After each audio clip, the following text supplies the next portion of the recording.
प्रिय दर्शकों, एक दिन देवर्षि नारद मुनि नारायण नारायण का जाप करते हुए वैकुंठ में आते हैं। तब माता लक्ष्मी और भगवान श्री हरि शेष विश्राम कर रहे थे। नारद मुनि ने भगवान श्री हरि को प्रणाम किया और बोले, हे प्रभु, आज मेरे मन में 3 प्रश्न उठे हैं, जिसका हल जानने हेतु मैं आपके पास आया हूँ। तब श्री हरि मुस्कुराते हुए बोले, हे वत्स नारद, आइए, आपका स्वागत है। आप अपने सारे प्रश्न निसंकोच होकर कहें, मैं अवश्य ही इन प्रश्नों के उत्तर आपको दूंगा। तब देवर्षि कहते हैं, हे प्रभु, आप ही जगत के पालनहार और सृष्टि के रचयिता हैं। आप ही ने सारे मानव जाति के कल्याण हेतु अनेक जीव जंतुओं प्राणियों की उत्पत्ति की है, किंतु आज मैं सर्वश्रेष्ठ प्राणी गाय के बारे में जानना चाहता हूँ। मेरा पहला प्रश्न है कि आखिर क्यों गाय ने भी स्त्रियों को श्राप दिया था। मेरा दूसरा प्रश्न है, एक मनुष्य को वह कौन सी चीजें हैं जिसे गाय को खिलाने से पुण्य या पाप मिलता है। और मेरा तीसरा प्रश्न है, गाय एक पवित्र प्राणी होने के बावजूद क्यों उसे झूठा अन्न खाना पड़ता है। मित्रों, भगवान श्री हरि मुस्कुराते हुए बोले, हे मुनीश्वर, आज आपने समस्त मानव कल्याण हेतु अत्यंत महत्वपूर्ण प्रश्न किए हैं। गाय को माता के समान पूजनीय माना जाता है और गाय में 33 कोटि देवी देवताओं का वास होता है। यह सबसे पवित्र प्राणी है, जिसकी उत्पत्ति समुद्र मंथन के समय देवी लक्ष्मी के साथ हुई थी। जिस घर में गाय की पूजा और सेवा की जाती है, वहाँ देवी लक्ष्मी हमेशा अपनी कृपा दृष्टि बनाए रखती है। मैं आपके प्रश्नों के उत्तर इस एक पवित्र कथा के माध्यम से देना चाहता हूँ। जो भी मनुष्य इस कथा को ध्यान से पूरा सुनेगा, उसके मैं 32 अपराध माफ करता हूँ और मृत्यु के बाद उस व्यक्ति को श्री कृष्ण के धाम गौलोक में स्थान मिलता है। तब नारद मुनि कहते हैं, हे प्रभु, मैं इस पावन पवित्र कथा को पूरा ध्यान से सुनूंगा और मानव जाति के कल्याण हेतु मैं इसका प्रसार भी करूंगा। कृपया आप कथा को आरंभ करें। मित्रों, एक समय की बात है। यस्य देश में एक किसान जिसका नाम ज्ञानू था और उसकी गाय का नाम नंदिनी था। ज्ञानू हर दिन अपनी गाय को चराने के लिए खेतों में ले जाता, उसकी हर रोज नित्य सेवा करता था। गाय नंदिनी भी अपने मालिक ज्ञानू से बहुत अधिक लगाव रखती थी। उसका एक बछड़ा भी था जो हमेशा उसके साथ रहता था। वे दोनों एक दूसरे से प्रेम पूर्वक व्यवहार करते थे। इसी तरह कई सालों तक ज्ञानू अपनी गाय नंदिनी की सेवा करता था और नंदिनी भी उसे बहुत सारा दूध देकर ज्ञानू और उसके परिवार का पोषण करती थी। ज्ञानू गाय के दूध को बेचकर अपने परिवार का पोषण करता था। फिर कुछ दिनों के बाद ज्ञानू का विवाह गांव के एक किसान की बेटी शालिनी से हुआ। शालिनी दिखने में तो सुंदर थी, लेकिन वह एक लालची और क्रूर स्वभाव की स्त्री थी। जिस दिन वह विवाह करके ज्ञानू के घर आई, तभी से वह ज्ञानू को अपनी मांगे पूरी करवाने के लिए हट किया करती थी। हमेशा उसे भला बुरा और अपशब्द बोलती थी। वह हर दिन सुबह देर से जागती थी तथा देर से भोजन बनाती थी और बचा हुआ बासी अन्न गाय को खिलाती थी। मित्रों, फिर एक दिन शालिनी ने स्वयं के लिए कुछ गहने खरीदवाने के लिए ज्ञानू को मना लिया और कहा कि ऐ जी, सुनते हो, हमारे गाय का जो बछड़ा है उसे हम बेच देते हैं। वैसे भी हमें उसकी कोई जरूरत नहीं है। अगर आप मुझे गहने लाकर नहीं देंगे तो आज से मैं भोजन नहीं बनाऊंगी। तब ज्ञानू ने मना किया तो वह ज्ञानू के साथ जोर से झगड़ने लगी। बेचारा ज्ञानू उसकी जिद के आगे हताश होकर उसने ना चाहते हुए भी गाय के बछड़े को बेच दिया। इस कारण से नंदिनी गाय और ज्ञानू दोनों बहुत दुखी होकर एक दूसरे को ताकते ही रह गए। फिर कुछ दिन बीतने के बाद ज्ञानू की गाय ने अचानक दूध देना बंद कर दिया, क्योंकि अब वह फिर से बच्चा देने के लिए उद्यत हो गई थी। गाय के दूध न देने के कारण से शालिनी ने उसे घर से बाहर निकाल दिया और घर न आने के लिए बहुत से अपशब्दों का प्रयोग किया। मित्रों, गाय एक बेजुबान प्राणी अवश्य है, किंतु वह मनुष्यों के हाव भावों को अच्छी तरह से समझती है और वह वहाँ से चुपचाप चली गई। फिर नंदिनी अपना जीवन गांव के पास वाले जंगल में व्यतीत करने लगी। जब कुछ दिन बीतने के बाद गाय गर्भवती हो गई और वह अपना जीवन उसी जंगल में रहकर जीने लगी। कुछ महीने बीतने के बाद ज्ञानू की गाय नंदिनी ने यह सोचा कि जब मुझे बच्चा हो जाएगा तो ज्ञानू और उसकी पत्नी शालिनी शायद फिर से मुझे अपने घर वापस ले जाएंगे। इसलिए उसने दूसरे बछड़े को ज्ञानू के खेत में जाकर जन्म दिया। अगले दिन शालिनी जब खेत में आई तो उसने देखा कि नंदिनी गाय ने उन्हीं के खेत में एक बछड़े को जन्म दिया है। तब शालिनी के मन में वह फिर से बुरा ख्याल आया, अब मैं इसके बछड़े को बेचकर धन कमाऊंगी और दूध से हमारा परिवार सुखपूर्वक जीवन व्यापन करेगा। ऐसा वह सोच ही रही थी। नंदिनी का नवजात शिशु बछड़ा, जो अभी अभी जन्मा हुआ, माँ के रक्त से भरा हुआ जमीन पर रेंगने लगा, जिस कारण से उसके शरीर पर कंकड़ों के कारण छोटे छोटे घाव होने लगे थे। अपने नवजात शिशु की ऐसी हालत पर नंदिनी गाय को बहुत असहज महसूस होने लगा और तड़पती हुए अपने बच्चे की ओर देखने लगी, क्योंकि वह कुछ भी नहीं कर सकती थी और ना ही उसे उठाकर खड़ा कर सकती थी। बेचारी गाय पूरी तरह से मजबूर होकर बस अपने बच्चे देखती रही।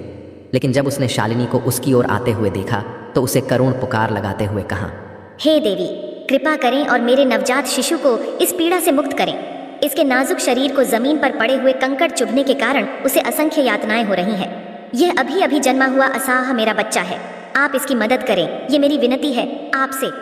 जब शालिनी ने गाय के बछड़े की ओर देखा तो वह अत्यंत दुर्गंध युक्त रक्त में पड़ा रेंगता हुआ अपनी माँ की तरफ धीरे धीरे बढ़ रहा था। तब शालिनी को उस गाय के शिशु की ऐसी हालत देखकर उसे उस पर दया आने के वजह घिन आने लगी और उसने गाय के बच्चे को न उठाते हुए कहा, भला मैं तुम्हारे ऐसे गंदे बछड़े को क्यों छू लूं? यह कितना ही अधिक गंदगी में दूषित अवस्था पड़ा है। मित्रों, वह गाय शालिनी से बहुत याचना करने लगी, रोते हुए, गिड़गिड़ाते हुए, हृदय के अंतर मन से उससे विनती करने लगी। किंतु शालिनी के क्रूर स्वभाव के कारण उसने गाय के बछड़े को छुआ तक नहीं और वह वहां से दूर चली गई। वह नंदिनी गाय बार बार उसे विनती करती रही, किंतु शालिनी ने उसकी बातों पर ध्यान नहीं दिया। तब गाय ने भगवान को प्रार्थना करते हुए गुहार लगाई और हृदय के अंदर से करुण आवाज के साथ कहने लगी, हे प्रभु, आप इतने निर्दयी क्यों बन गए हो? ये मनुष्य तो अपने स्वार्थ के चलते किसी भी मदद नहीं करते हैं। हे भगवान, आप क्यों मेरे निर्दोष निष्पाप बछड़े को ऐसी प्राण घातक सजा दे रहे हैं? आखिर हम प्राणियों ने कौन सा महापाप किया है जिस कारण से हमें अपने बच्चों को ऐसा तड़पते हुआ देखना पड़ता है? कृपा करें प्रभु, एक माँ की पुकार सुन लीजिए। इस बालक की पीड़ा को देखकर मेरा हृदय तिल तिल टूट रहा है। प्रभु रक्षण करें मेरे नवजात बछड़े की। गाय की ऐसी करुण पुकार सुनकर स्वयं श्री कृष्ण वहां पर पधारे और उन्होंने उस शोकाकुल गाय को शांत किया और गाय सहित समस्त प्राणियों को आशीर्वाद दिया कि उनके बच्चे जन्म लेने बाद तुरंत ही चलने लगेंगे, जिस कारण से वे उनके स्वयं के माँ के आसपास रह सकेंगे। मित्रों, भगवान श्री हरि कहते हैं, हे नारद, श्री कृष्ण आशीर्वाद देकर वहां से अंतर्ध्यान हो गए। किंतु थोड़ी ही देर के बाद जब शालिनी वापस उस गाय के पास उसे देखने के लिए आई तो उसे उसकी आंखों पर विश्वास नहीं हुआ। तो शालिनी ने गाय के बच्चे को हल्का सा धक्का देकर जमीन पर गिरा दिया। जब गाय ने शालिनी की ये घिनौनी हरकत को देख उसे बड़ा ही क्रोध आया और उसने कहा, हे भगवान श्री कृष्ण, आज मैं समस्त संसार, देवी देवताओं, अग्नि, वायु, आकाश, जल और वृक्षों को साक्षी मानते हुए शालिनी को श्राप दिया। हे दुष्ट स्त्री, आज तुमने अपनी क्रूरता की सभी हदें पार कर दी है। मैं आज समस्त संसार को साक्षी मानते हुए तुम्हें और समस्त मानव जाति को ये श्राप देती हूँ कि जब भी तुम्हारा बच्चा पैदा होगा तो उसे चलने के लिए सहारे की जरूरत पड़ेगी और तुम्हारे बच्चों को चलने के लिए 1 वर्ष तक का समय लगेगा। मित्रों, भगवान श्री हरि कहते हैं, हे नारद, आपके पहले प्रश्न का उत्तर इसी नंदिनी गाय के श्राप के कारण आज मनुष्य के बच्चों को चलने के लिए सहारे की जरूरत पड़ती है और ठीक से चलने के लिए मनुष्य शिशु को 1 वर्ष तक का समय लगता है।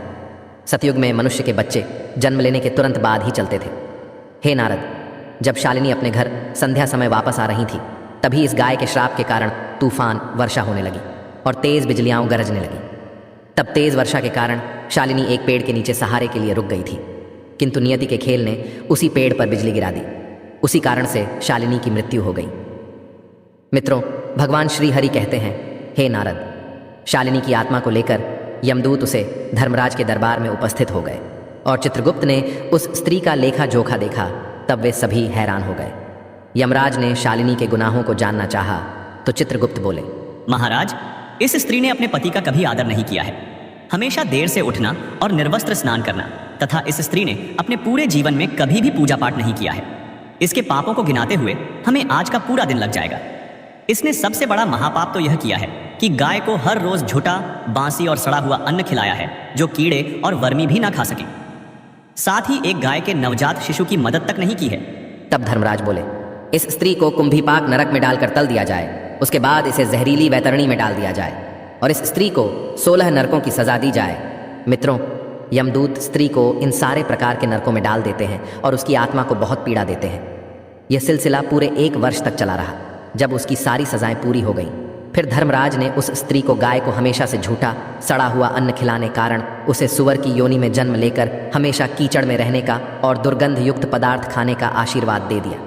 मित्रों, श्री हरि कहते हैं, हे नारद मुनि, जो भी स्त्री या पुरुष गाय को झूठा या सड़ा हुआ अन्न खिलाते हैं उन्हें नरक में जाना पड़ता है और कई प्रकार के कष्ट भोगने पड़ते हैं। अब मैं आपको बताता हूँ कि आखिर क्यों गाय को झूठा अन्न खाना पड़ा था। ये बात सतयुग की है।